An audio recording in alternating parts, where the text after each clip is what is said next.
Oh, he's here. Oh, Hi, great. everybody. Yeah, I just heard you. If you could join, and isn't that great? Like Yeah. inside the space is here. Hi, everybody. Hi, Kaira Jewel. Hi, Brother How are you? Phap. Long time no see. Yeah, it's been a really long time. So good to see you. Am I Zoom bombing or am We're not Zoom bombing. Your presence. So welcome. We were just clearing the misunderstanding up that she was going to email you and tell you to join. All good. Oh, good. Okay, so I guess before we begin, I can kind of just elucidate the format of the Zoom a little bit for everyone. So there are set interview questions, but if you have any comments or further questions or further contemplation, please just add them into the chat. And if we do have time, maybe we can consider them in the Q&A at the end of the session. And we'll just quickly introduce who we are and what we're trying to do. So we are Charged Food, a public health campaign centered around the transformative potential of mindful eating and mindful consumption as an antidote to the injustices, anxieties, and automaticity of the global market. And in locating and educating ourselves on food politics, we want to bridge this discourse with embodied practices that have tangible health outcomes in emotional regulation, resilience building, and achieving a healthier relationship with our food and our bodies and those around us. So I would like to give a very warm welcome to Kaira Jewel and Brother Phap, who have both generously offered their time to be with us today. I will allow you both to introduce yourself. Kaira Jewel, come on. I was waiting for the native Australian to start first. Okay, you're not unmuting, so I'll go ahead.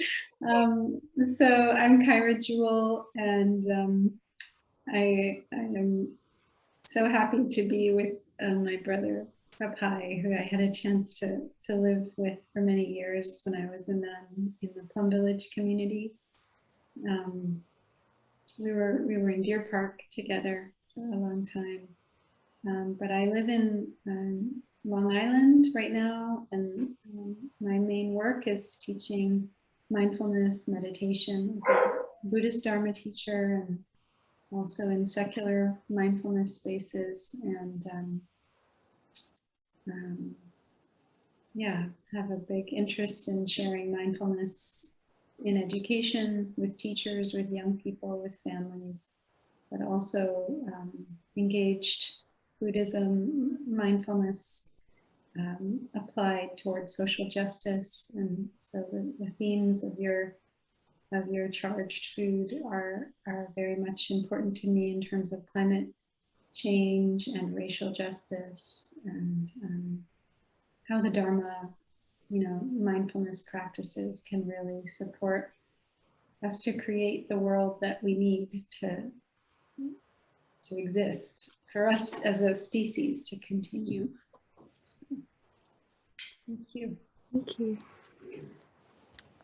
And thank you so much for having me as well. I'm delighted to be together with all of you, and also with my sister Kaira Jewel. She's such an amazing teacher, and it's such a privilege to be sitting here together with her. She has a book that's coming out very soon. We're made for these times, and I can't recommend it highly enough. I'm really excited about it, and I'm excited for what she has to offer. As for me, I'm a senior Dharma teacher in the Plum Village tradition. I've been trained under the Venerable Thich Nhat Hanh for the last quarter of a century. And I'm originally from Australia, and came back to Australia, like a lot of people, for a short visit last year, and ended up kind of staying here, like every other Australian, unable to leave the country. And so during that time, I've had the opportunity to be in contact with the situation here in Australia, and to be aware of just how the implications of our decisions individually have a deep impact systemically. I think we can all see that very clearly over the past, much more clearly over the past year.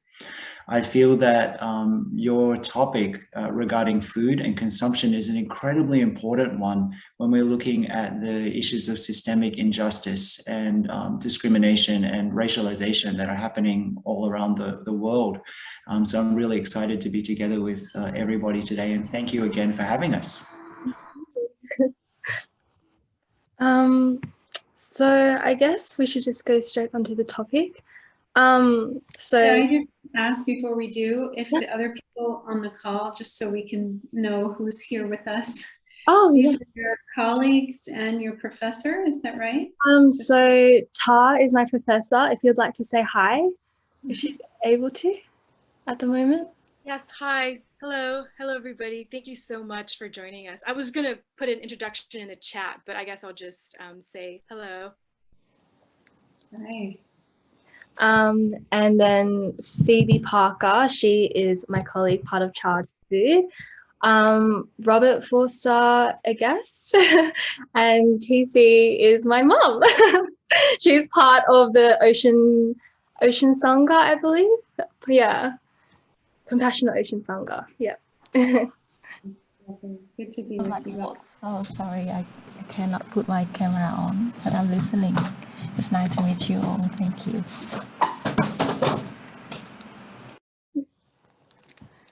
Balancing work and mindfulness, very important.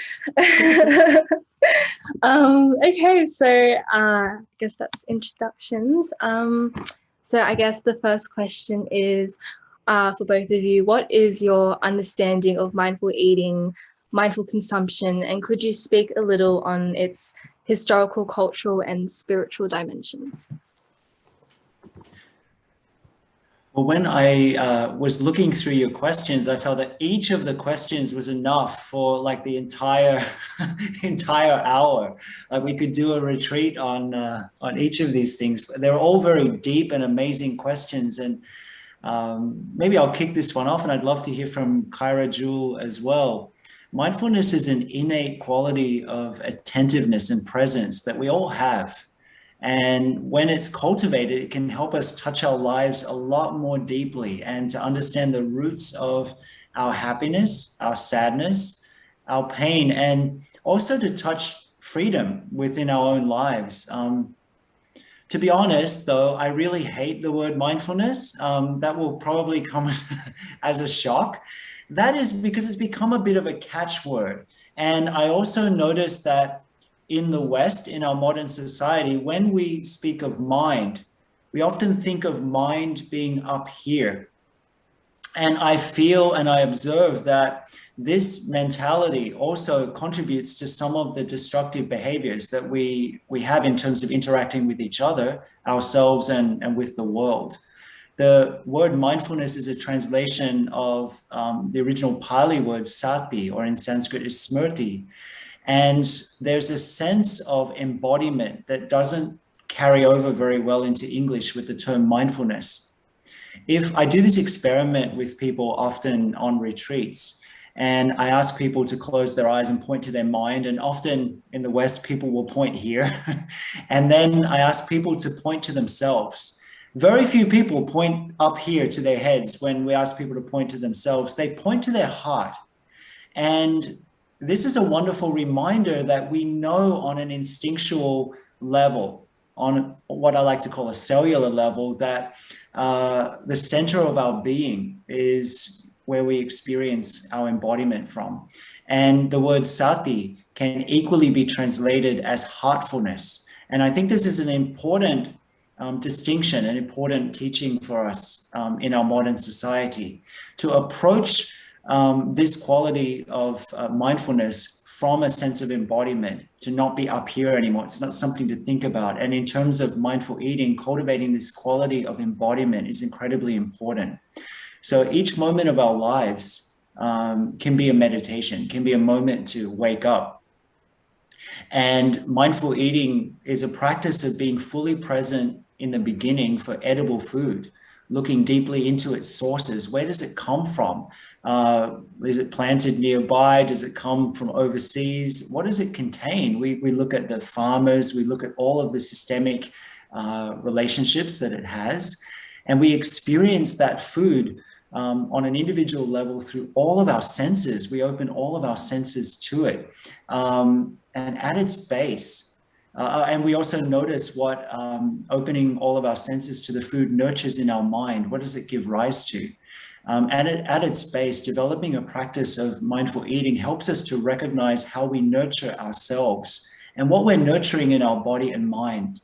And it also leads on to an understanding of different levels of consumption, different ways that we nurture ourselves. So it leads to ever more subtle understandings. That's what I'd like to share now. I wonder what Kaira Jewel would have to share. Sure. Thank you for just broadening the understanding of mindfulness. And I'll just add that the word chitta in Sanskrit is often translated in English as mind, but in many Asian languages, mind is mind-heart. And so just want to echo that as we look at mindful eating, that it is very much about our whole beings and not just our minds. So one of the parts of your question is, what are the historical dimensions of mindful eating?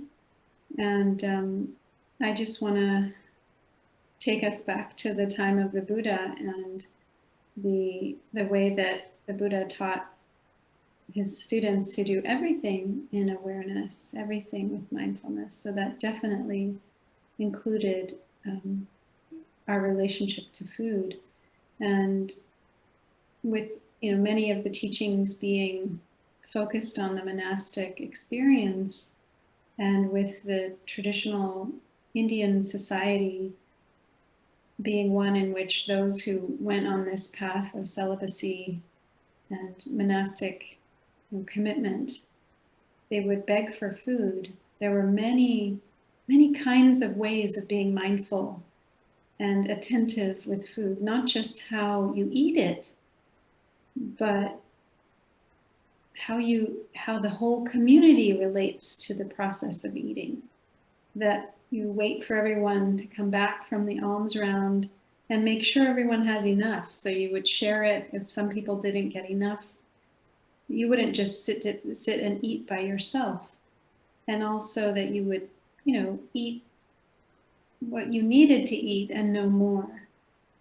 And so the purpose of the eating was to support your health, support your body, support your mind, to practice, not to satisfy your cravings or indulge. But it also wasn't to suppress your needs or not give yourself what you needed to be healthy. So there was the kind of individual aspect of mindfulness and the interpersonal aspect of mindfulness, and this was also shared with lay communities as well. So there are stories of the Buddha. There's a King Pasenadi overeats, and he's like panting when he comes to the Buddha, and the Buddha's like, for people who eat mindfully, they eat in a way that preserves their longevity, preserves their health, their ability to really digest well. And so this king pays a young man who's there to memorize this verse and repeat it to him at the palace every time he eats. And in doing that, he is able to lose weight, but also just be healthier, be happier, because he's no longer overindulging in food. So this was a teaching for everyone historically. And then just a word culturally too. So a lot of the teachings around mindful eating have come through the monastic experience. So as Buddhism traveled from India to colder countries in Asia like China, where it wasn't part of the culture to give alms to monastics. Monastics would grow their own food, and because they couldn't depend on alms anymore. And so, in India, in hotter countries, they would eat one meal a day, or maybe, a small morning meal and the main meal before noon. But then in colder countries, they needed to eat 3 times a day. And so the cultural aspect where people were shifted also how, people's needs, actual physical caloric temperature wise, climate needs for the body. And still what remained in spite of all those different cultural traditions was, eating mindfully was a central part of all of these different communities. To eat communally, people didn't eat alone. To eat in silence, a lot of the time of eating was, at least in the formal meals, was quiet, was so that people could really pay attention to the food. And also, in many countries in Asia was vegetarian.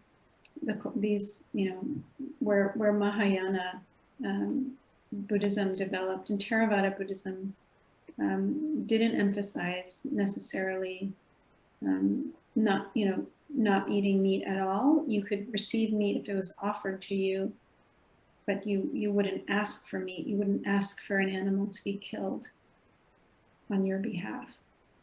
So there were some cultural differences.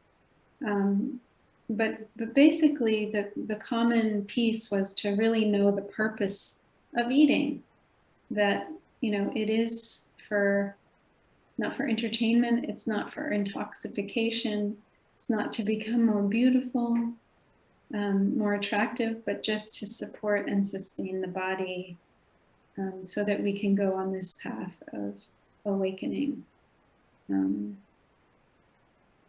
Yeah.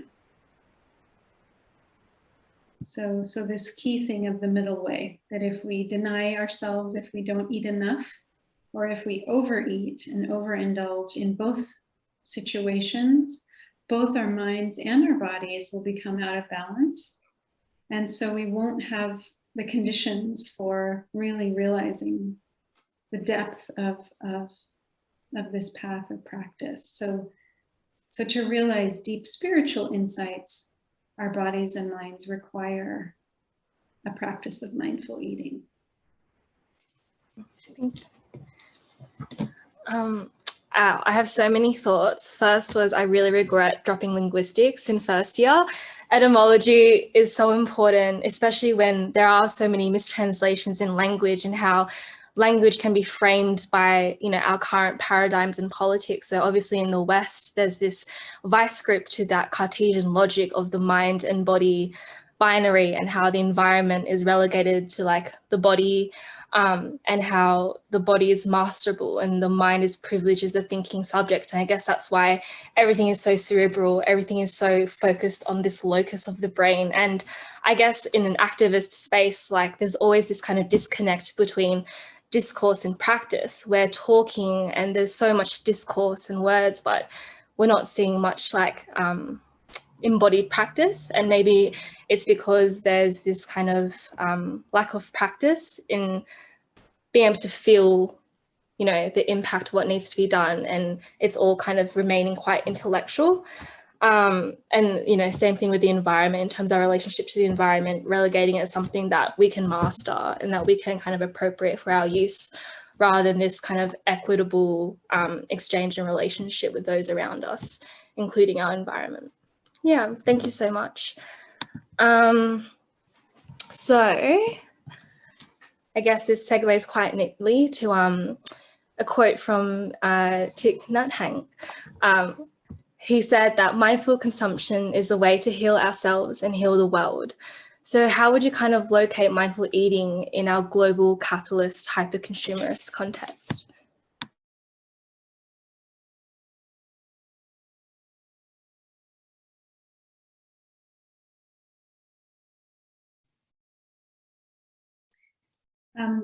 So I'll share a little bit. When we practice mindful eating, it generally involves slowing down to actually notice what we're eating, which it can really be missed, you know, that you can have a whole meal and not know what you ate, or you grab a snack and you're in the car, you know, watching something or having a conversation and you're done with what you ate and you don't know what you just ate, you know. So just paying enough attention to know, oh, I'm eating and this is what I'm eating and this is what it tastes like and this is how it makes me feel. And this is, you know, where it came from. So there's a lot to notice when you eat with awareness, and there's a lot to enjoy also when we don't actually take the time to be there with our food. We miss all the enjoyment. And I've experienced like getting a treat, like maybe a bag of chips or something. And I'm so excited to have this thing, but then I'm not there, you know, my mind goes somewhere else. And this thing that I thought would be so enjoyable, it's like empty, not in the spiritual sense, but it's like, it leaves me actually not dissatisfied because I wasn't really there for it. You know, I was on automatic pilot when I thought I would really enjoy this, but then I wasn't present. And so at the end of it, I didn't actually get it. I didn't actually get what I wanted to get. My body ate it, but I didn't really receive it, you know? So when we slow it down and pay attention, we actually receive the gift that's in front of us in our food. And so then we touch this enjoyment, we touch this deep satisfaction, this contentment. And then we realize we don't need more. It's just like if we take time to go for a walk and really see the sun and really hear the birds and really feel the breeze, like those are all gifts. And you come back from your walk and you're richer. So you're not craving, I have to have this, I have to have this to fill up my longings inside.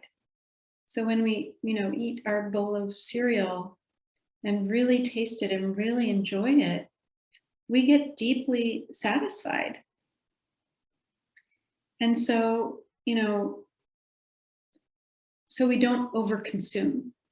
And so much of our overconsumption, which is, talk about a pandemic, you know, so much of our overconsumption is because of our loneliness, our isolation, our guilt, our anxiety, our fear, our craving, you know, all these strong emotions. And when we practice mindfulness and learn to be with these strong emotions rather than push them away, then we don't abuse our food.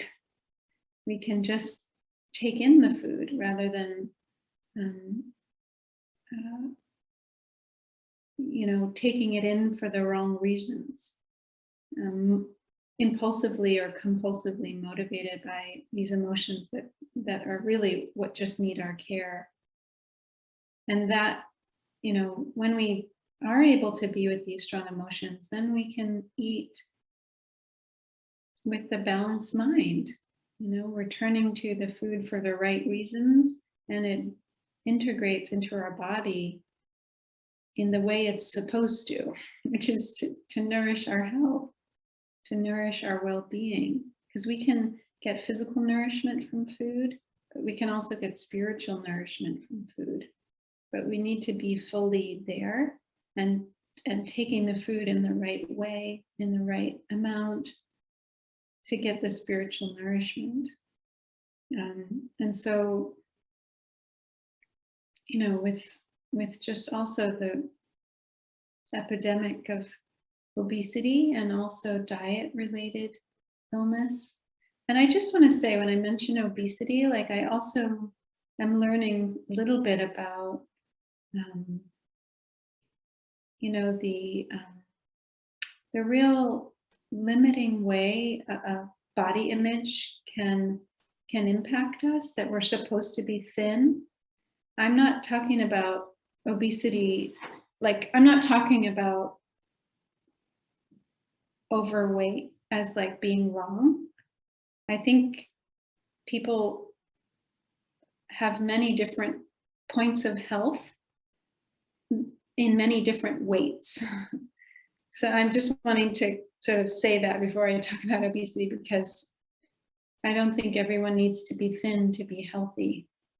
But there is, I think, you know, there is a medical issue that comes with being extremely overweight. So I'm talking about that as a medical experience, as a disease that can bring about many other diseases. So they're diet-related illnesses that are afflicting a lot of people, especially in developed countries. So huge portions of the US population, for example, are, you know, morbidly obese, you know, meaning their lives are shortened and their ability to travel and to do things, and, you know, so so we can see when we look at these numbers of all these people suffering from basically, you know, food diet related practices, how mindful eating would have an impact on the current state of the lifestyle health, you know, for vast numbers of our populations in many, especially developed countries.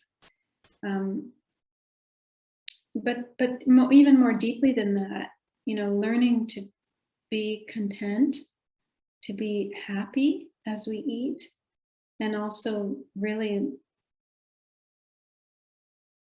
you know, have the experience of looking into our food to see really all the things that it connects us to, so that, you know, so that we're not participating in the suffering that is there, that's caused by so many of the ways that we produce and transport and package. And, you know, so much of our food production system causes harm. So the ability to slow down and take in, not just the fact, oh, that I'm eating a banana, but like, where does this banana come from? And who picked it and who grew it? And how did that impact the ecology of the place where it was, you know? All of that has a huge impact on the world, because then as we're mindful about what we're consuming and how it impacts, you know, people, animals, soil, air, water, we can make different choices about where we want to put in our vote. Every time we buy food, it's a vote towards how food should be produced, how food should be made available, what kind of food, you know. So all of that would have a huge impact on the world, on the health of the world, if we would pause and take in what it is we're actually eating and how it came to be.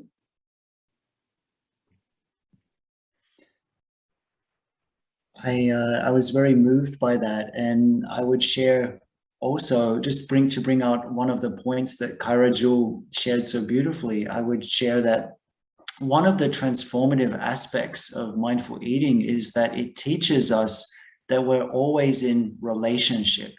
We're always in relationship with what we call the world around. That in fact, when we come into contact with food and the sources of the food, we see that there's this whole system that we're connected to, and that, as Kaira Jewel shared, by our choices, we're either contributing to certain systems or not contributing to others. We're either contributing to the perpetuation of suffering or disconnection, or contributing to choices of health. When we consider mindful eating, and which is the main topic of our discussion, as I shared about relationship, I also am thinking about how this understanding of how we're always in relationship translates to mindful eating itself. Each of the practices that we engage in as a practice of mindfulness, while it might seem to be, mindful eating might seem to be unrelated to mindfulness of breathing or mindful walking, for example, each practice contains all the others. For example, with mindful eating, we begin to be able to touch, as I shared earlier, the more subtle aspects of our being and subtle aspects of the ways that we nurture ourselves. When we consider mindful eating, we have to consider consumption as a larger issue, as a larger framework. And when we think of consumption, we typically tend to think of material objects outside of ourselves, a new car, a new phone, the new all-you-can-eat buffet, these kind of things. And that's a good place to start. But the essential Buddhist approach to consumption is much broader than that. And it's summed up in the fifth of what we call the 5 mindfulness trainings, which are really the foundational aspects of the Buddhist path. And they're undertaken by Buddhist practitioners in almost all lineages. Mindfulness is always mindfulness of something. For example, mindfulness of eating. But eating in Buddhism doesn't only mean edible foods. It also means to become aware of the ideas that we consume, the kind of opinions that we hold, the positions that we're in, and so on. So the 5th mindfulness training, it reads in part, let me just pull it up. Aware of the suffering caused by unmindful consumption, I'm committed to cultivating good health, both physical and mental, for my family, my society, by practicing mindful consumption. I'll practice looking deeply into how I consume the 4 kinds of nutriments, namely edible foods, sense impressions, volition, and consciousness. So you'll notice in the above, like that excerpt, that consumption is referred to not only in terms of our relationship to material objects such as food or cars or so on, but also in terms of 3 other aspects, which are each more subtle than the one before. And we call these the 4 nutriments. And for us as practitioners of mindfulness, any discussion of mindful eating or consumption needs to include a discussion of these other elements, the totality of the 4 nutriments. And for me, I feel like we've been conditioned to be consumers. We're always thinking that we lack something. We're especially consumers of opinions, of views, of ideas, and positions. I like to encourage my friends to discern whether there are times that we might be bringing this attitude of lack to and needing to accumulate something, whether it's physical objects or food, or ideas or opinions or positions, whether we're bringing that attitude of lack into our spiritual lives. And the longer that I practice meditation or mindfulness, the more I'm convinced that one of the most fundamental and important teachings of the Buddha is actually the teaching on interacting with nutriment.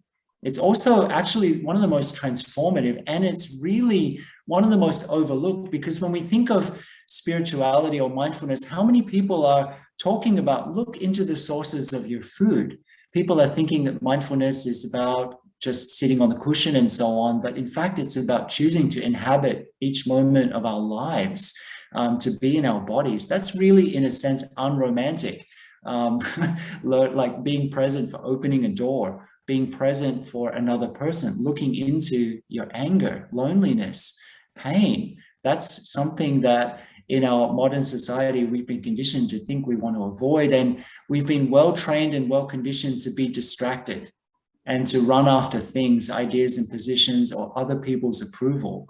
And in so many ways, I have to say, we've been well trained to not be powerful, to tap into our own power. And when we engage with mindful eating, or more broadly with mindful consumption, not only of foods, but ideas, opinions, and so on, we begin to see things in this systemic way, and we begin to understand that there's actually no separation. as I shared earlier, between what we call the world outside and the world inside. So that's just what I wanted to add to this this discussion. So yeah, it's helpful.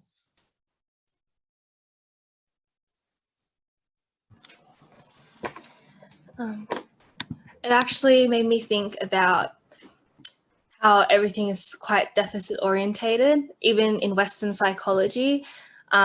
There's this kind of new wave called positive psychology, which sounds very, very Buddhist in terms of the practices that they try and teach. But in Western psychology, as we understand it today, it's about kind of pinpointing those negative emotions, those anxieties, the depression, everything that's kind of negative about us, and trying to alleviate it in this framework of like a lack of. And I guess that kind of extends into this like logic of constantly needing more. That's kind of the links that I made. Thank you for talking about the nutriments and edible foods. If I can just refer back to that talk that you did on the 4 nutriments, you said something about spiritual transcendence, or the principle of spiritual transcendence, and how that unintentionally objectifies the body, making us less cognizant of our physical form and its nourishment. And it's just interesting because I guess in this talk thus far, we've been pointing a lot to this kind of like Western capitalist logic and this like Cartesian dualism for the separation between mind and body that's mirrored in the translations from Pali to English and mirrored in this cognitive dissonance. Could you then speak about possibly how, Eastern spirituality has either subverted or also perpetuated this kind of taken for granted assumption of the mind and body separation?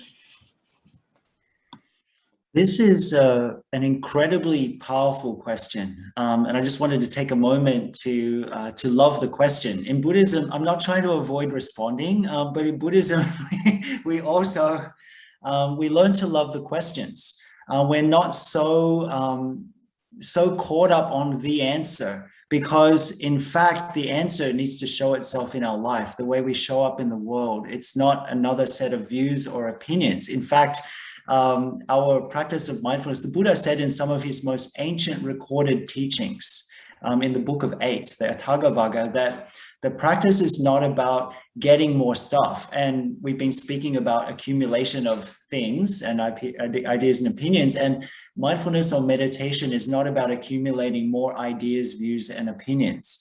It's actually about, as the Buddha said, letting things go. And that's really scary for a lot of us, letting things go. So one of the tendencies that we have is to always think like, right, I'm going to get the answer and then the work will be done. But in some way, this understanding of being in relationship means that there's always a deeper level to touch. There's always more understanding to reach, always more healing to happen. And rather than being discouraging, that's actually a very exciting thing. We always have something more to learn, to discover. And in this way, if we're able to engage with this kind of mindset, our practice of meditation is not something that we do. It's not a set of things that we need to learn. But rather it's the way that we move through the world. And that's one of the original senses of the word Dharma. We think of Dharma being things like in books or in Dharma talks or so on. They're about the Dharma. They're not the Dharma. The Dharma is the way that we engage with our life, just as it is, the way we open a door, the way we step, the way we breathe. And this understanding is really important for this particular question, because we have this tendency, which I also see in the colonialist and also coming from the Judeo-Christian mindset of equating spirituality with somehow rising above. And you ask people to, like, for fun, to point to heaven, and they'll always point above. And they point to hell, they'll point down. Which is very interesting, because in the indigenous cultures, like here in Australia, we're very in contact with this energy from the ancestors. The ancestors and our indigenous family keep speaking about the earth as the source of all life, and that we return to the earth, and we need to listen to the stories of the earth and be in contact with that. And when we're speaking about earth here, we're talking of earth as, of course, the earth, but also the earth of our embodied experience. And this is something that with the colonialist mindset, we've been trained to kind of get away from. There's a story in the Pali Canon of Venerable Soma, one of the amazing female identified teachers of the Buddha's time.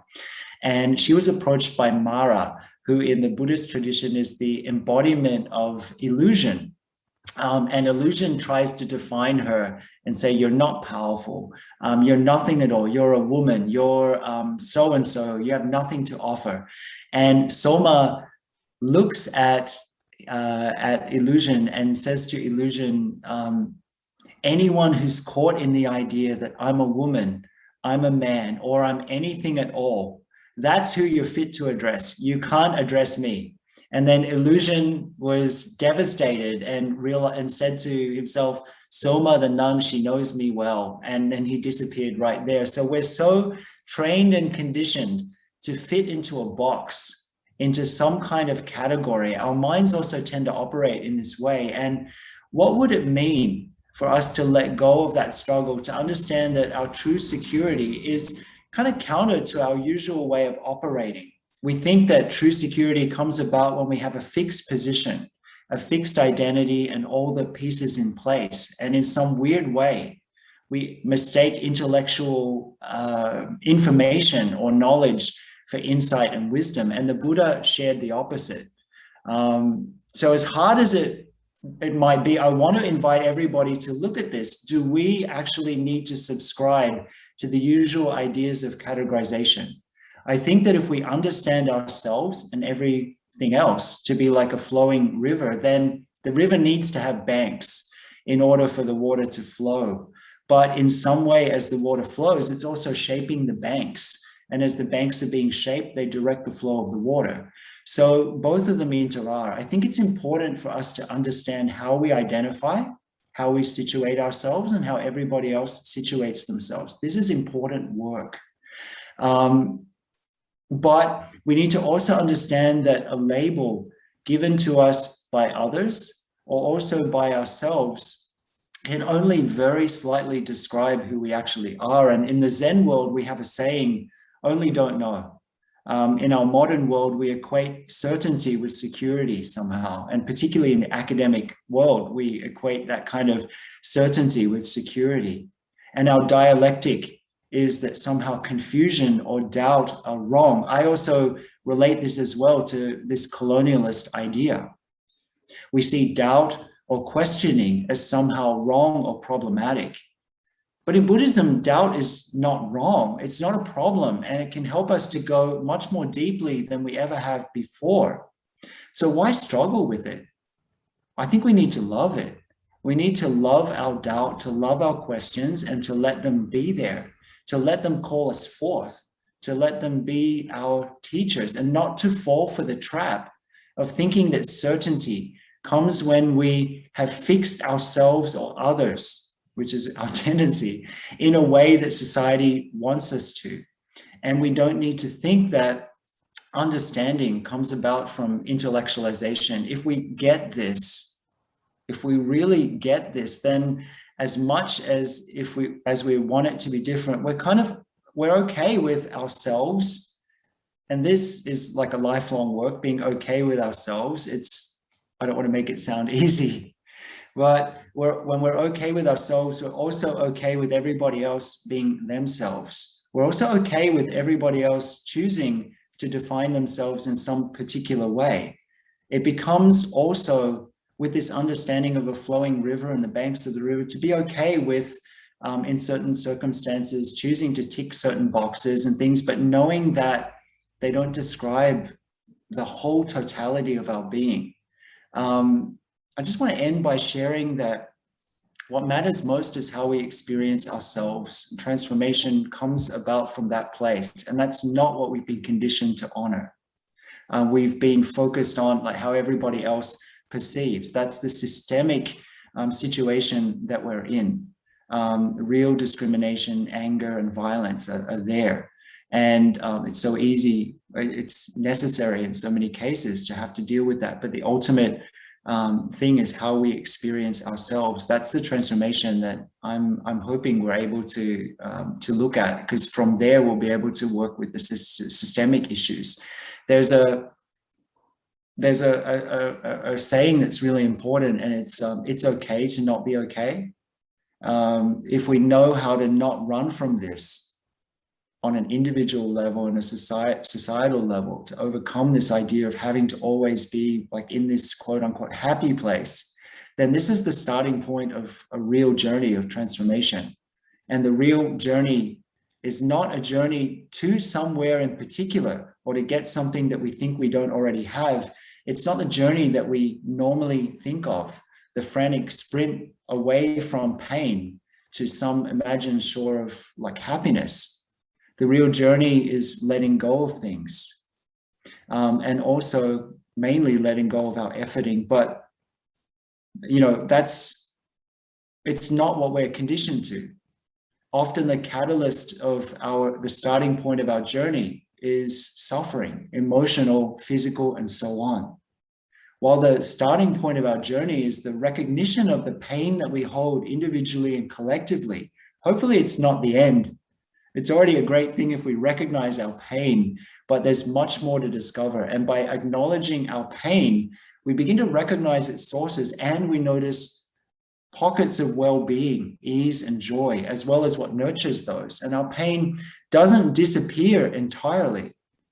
But what happens is that rather than it being an obstacle or something to be gotten rid of in order to be happy, it becomes a kind friend helping us to go deeper. And in terms of holding an activist space, particularly with these issues, I feel that I've observed and I feel that it's totally possible to be in activism from the place of the untransformed wound, in which that pain is there and we're reacting from this pain only. And for me, I think that's incredibly valid. I mean, look at the situation that we're in.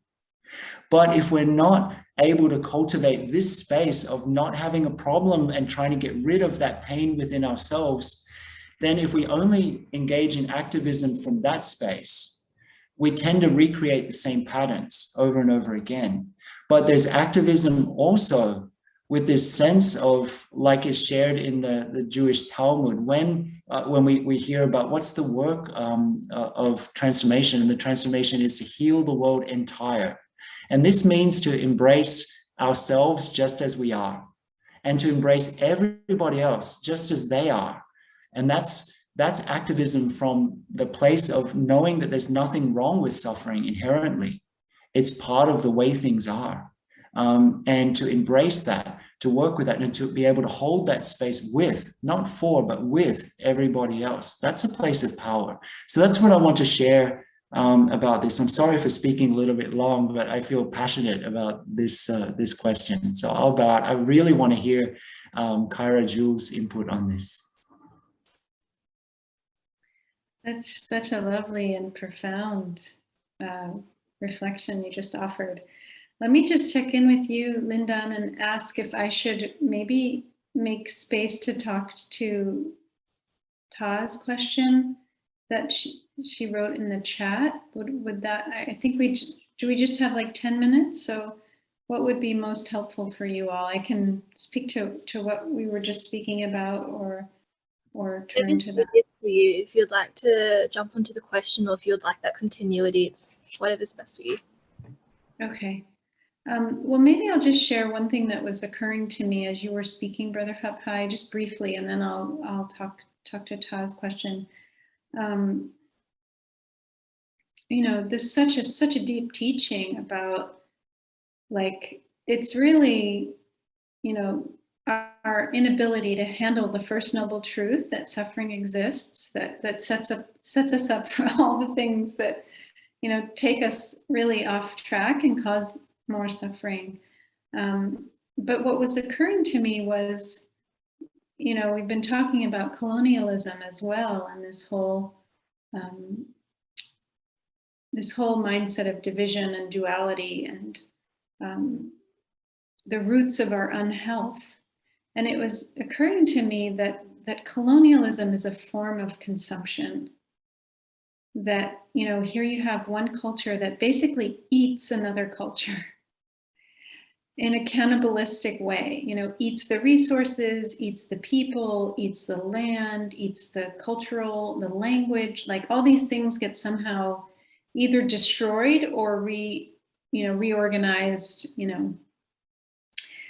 And so I was just kind of feeling into how, you know, as we think about, you know, Europe in the Middle Ages, like this not being able to find ease in what we have.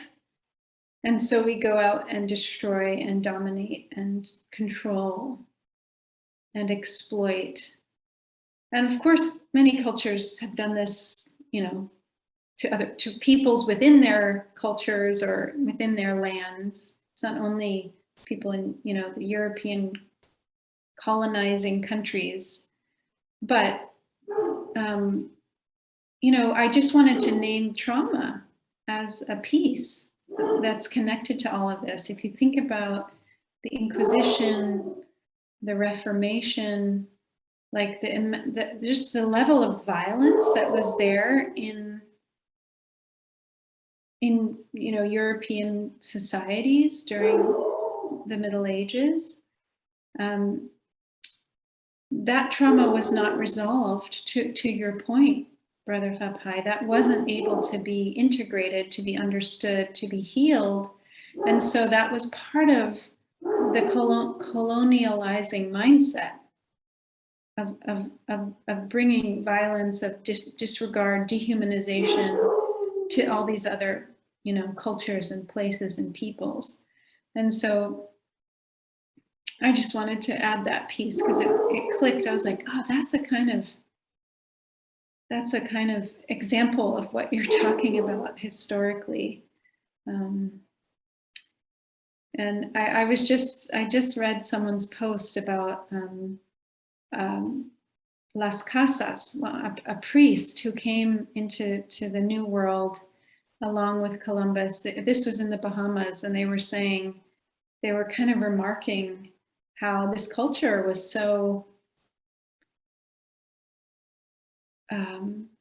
this native Indian, you know, native indigenous culture, there was no like sense of ownership, like in terms of relationships, people could come together, marriages, and they could just dissolve and no hard feelings. People could, you know, there was a lot of just ease and clarity, and like, you know, this priest was like, wow, like people were like genuinely happy and not trying to control each other. So anyway, it just fits with all of this thing of patriarchy and you know, human nature divide and the colonizing mentality. And how we relate to food is a direct mirroring of that. The health of our society, of our larger systems, you know, how we look at food, what it's there for, is totally a mirroring of that. So to this wonderful question, Ta is saying, I mentioned earlier that eating in silence is one instance of mindful practice. However, we rarely eat in silence today. We are saturated in a visual and audio environment that's full of distractions. Do you think eating in silence is a practice that can be widely adopted as a practical antidote? And if so, how do you recommend that we incorporate that into our daily lives so it's sustainable and nurturing? You know, I think to me, one of the important things is you have to, you know, it's helps so much to do this with other people, because there's so much habit energy around eating. You know, however we ate in our families, or, you know, whatever the relationships to food that the people who raised us had, how we feel about our bodies. I mean, it can be really charged. And so having, like, here's something I did. So I was teaching at Schumacher College in the UK, an environmental college. And I was there for 5 months, and I asked the community, would you like on Wednesdays that we have a mindful lunch? Because everyone would eat lunch together in the main dining area. The students, the faculty wanted to do it, but we did it where it was optional. So if you wanted to do mindful eating, you would come into the dining area. If you didn't, you could eat outside of the dining hall. There were other rooms and there were outdoor tables, so no one was forced to do it. And then we put 5 mindfulness trainings, the 5 contemplations that we recite before eating. We put them on every table. Everyone came in, they served themselves buffet style in silence. They sat down, they waited till most people had come through the line. Then we rang the bell, just as we would in one of our Plum Village monasteries. Someone read out the 5 mindfulness trainings. And just to remind us, like King Pasenadi needed that reminder of how to eat mindfully. Then we ate our food for like 10 minutes in silence. Really, and I gave instructions every time what it means to be eating mindfully, like paying attention to the texture, the taste, the colors, putting your fork or utensil down in between bites to just really savor the food in your mouth, letting the saliva mix with it, eating, like different things they could pay attention to in that time of silence. And then there was a bell, and then we could talk and connect with each other. But I think, that's possible. It's possible. I know people in different university settings who get together for a mindful meal, faculty, students. It could be 10 people, it could be 5 people, it could be 2 people. You could do it in a park. You could say, okay, just, there's apps that have guided eating meditations on them, where you could listen, be guided. You and whoever you're with, you keep the silence. It's not, I think what's important, because this is what trips people up, is people often associate silence with cold, like maybe some people have been in situations where people were upset and that there was this cold silence, this frozen silence where no one was talking to each other. That's not the kind of silence that we mean with mindful eating. It's a warm, loving, connecting silence. You can look at each other, you can smile. The silence actually enables us not only to touch our food more deeply, but to touch each other very deeply, to look at each other, to see each other.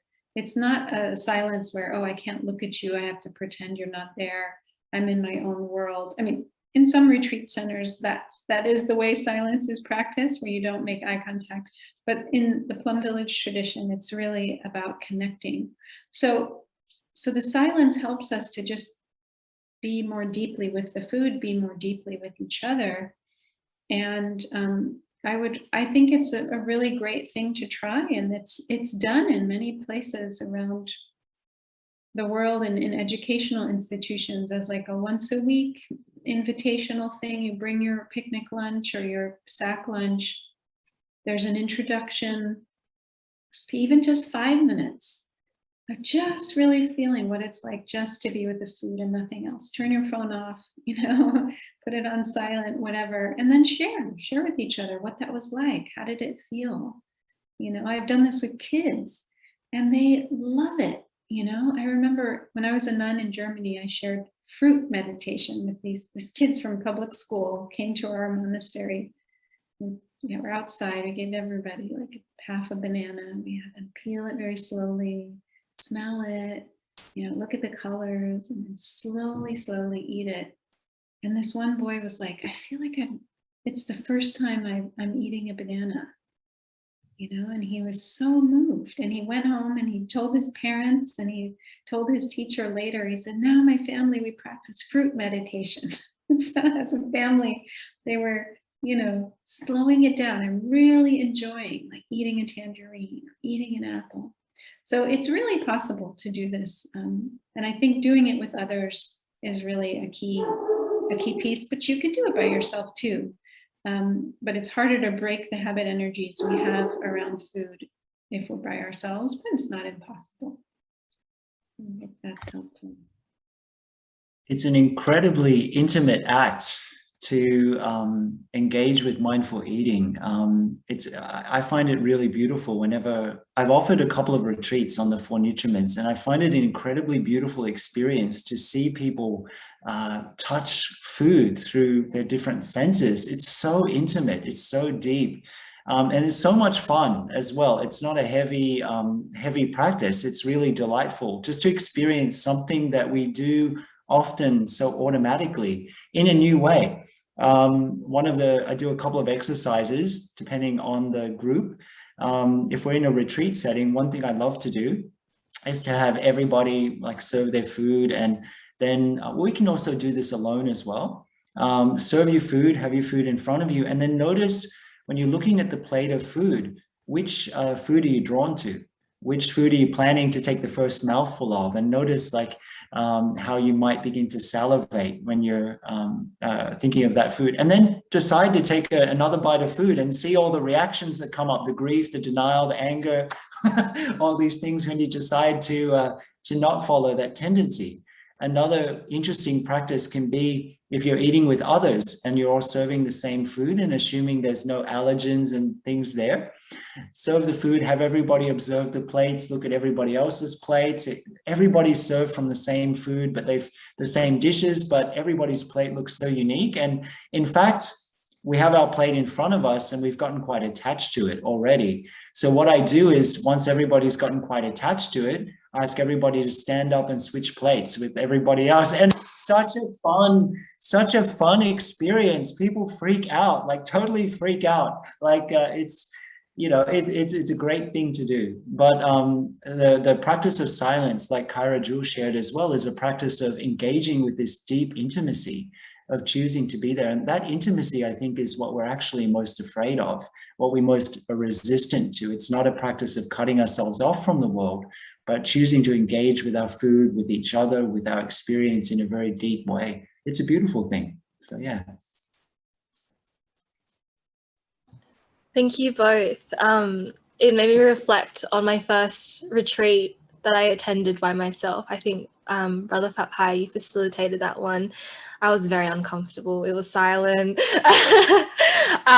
There is a strange intimacy around being silent around so many people you don't know. I think that comes back to what you were saying about our security and our sense of self coming from a fixed identity. And we're so used to having that sense of identity by kind of performing in a certain way that requires speech and like affectivity that you wouldn't necessarily kind of approach through silence. And yeah, there was this kind of like implicit understanding that we were all here and we were trying to achieve similar goals whilst not be able to connect by talking.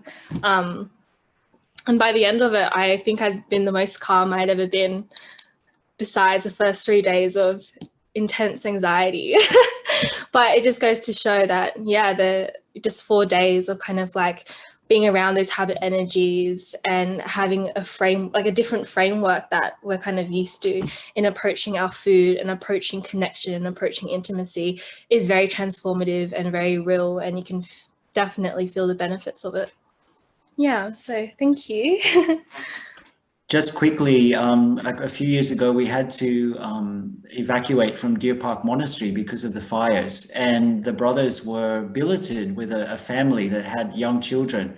And, we don't have video games and things like that. So the children were all playing video games, and the brothers were sitting watching them. The children were playing some kind of shoot 'em up video game. And it was so interesting to observe how the monks responded. One of the monks, Phap, said to the young boys in the family, like, why do you have to shoot those people in the video game? What would happen if you walked around them? And of course, it was not the point of the game, but just somehow this, as you were sharing, this way of experiencing something, of just taking a different path, is not something that we're conditioned to. Yeah. And there was a question in the chat box. It was about identity politics. And I completely agree. I just wanted to share that I think it's really, to reiterate a point that I made earlier, that I feel that it's really important to understand how we locate ourselves and how everybody else locates themselves in terms of identification and the positions that we have.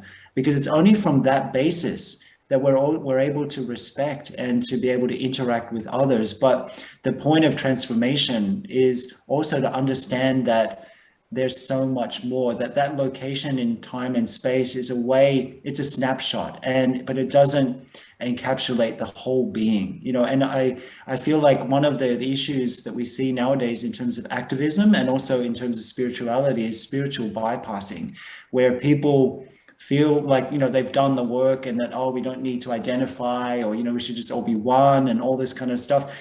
And that's wonderful, but it also takes a lot of work to get to that place. And so I don't want to give the impression that there's, okay, everyone should just be one or things like that. In fact, it's really important to understand how we identify, to respect that, and to respect everybody else's locuses of identity. And also as well to respect the pain that we hold individually and collectively. And at the same time, to also be willing to keep exploring that and to see how it calls us forth and how it calls everybody else forth. So yes, that's what I wanted to share. Yeah.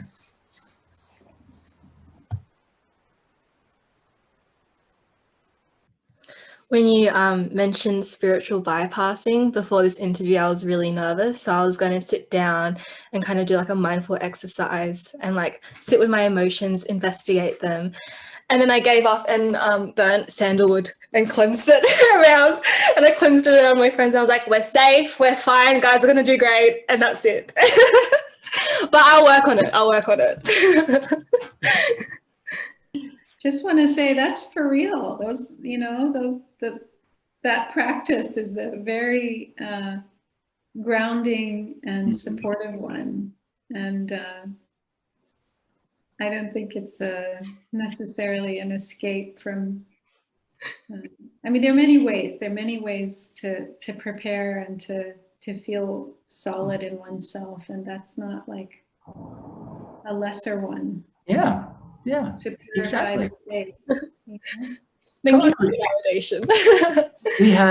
we had one brother, like it was a very humbling experience for me. We have one brother in the monastery, not here in Mountain Spring. I mean, it's only me here. There's at the moment in the Deer Park, we have one brother who he doesn't come to sitting meditation at all, or walking meditation for years.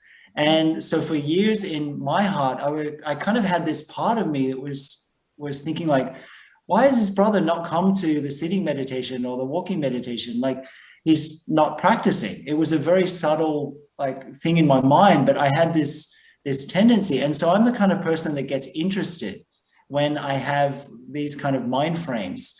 So I started to look at that and think, why do I think that like sitting meditation or a particular form is more valuable than another form? Why do I think that happiness is better than suffering, for example, or non-anxiety is somehow, better than anxiety? Like, anxiety for sure is not necessarily pleasant, but it's an amazing teacher if we know how to hold it.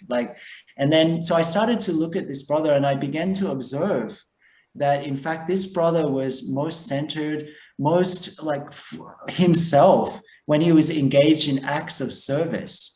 And so this brother was like the shopper for the community and doing all these things and had the real heart of like the archetypal heart of a mother. And I began to realize in a way, like my view of what, was right practice and things like that was really limited, and that each one of us has got our own work to do.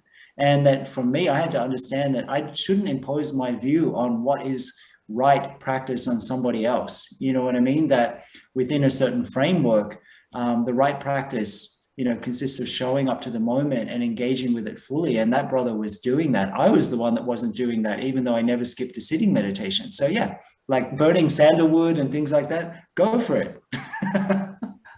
Yeah. I guess there's like a lot to kind of unpack and find within ourselves once we interrogate our personal value systems and like society's value systems and what that has to say. But yeah, thank you both so much. I think we've hit time and you've managed to answer all of the questions throughout your responses. I guess they do intersect quite well. I'm not too sure how to finish this. I've never done this before. So should we? Why don't we dedicate the merit, Brother Phap, shall we? I would love that. Would you be willing to lead us in a dedication of merit? Sure. And I'm really thinking about your work and your community, Lindan, and your class, your professor, your colleagues, but like, may what we've explored and created and played in the muck with together today here, may it really be of benefit for